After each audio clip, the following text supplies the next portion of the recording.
Hello, welcome to Review in 2, the only daily 2-minute album review podcast hosted by a guy named John Chenoweth. That's me. Today, we are taking a look at another 2024 album. This is Kim Gordon's sophomore solo effort, The Collective.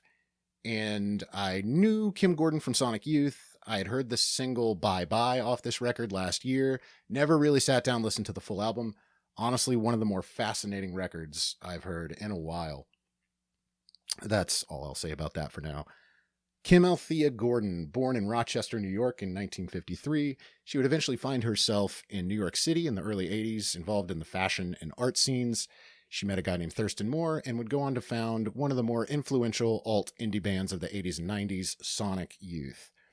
They would eventually break up in the 2010s. She would release her first solo album in 2019, and The Collective is her follow-up to that solo release.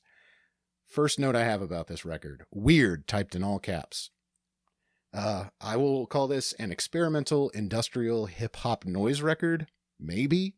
And I feel like maybe that doesn't do it justice either. If you know Kim Gordon from Sonic Youth, you know she's not really a singer so much as she is a lyricist and vocalist. It's more spoken word than melodic. And on this record, she is backed by death grips but slower kind of music. 808 trap beats, distorted shake the trunk of your car bass, staticky glitchy electric guitar, lyrics that kind of center around our obsession with technology and our penchant for disassociation with technology, which I think was a very poignant thing to kind of talk about creatively. It's a huge swing.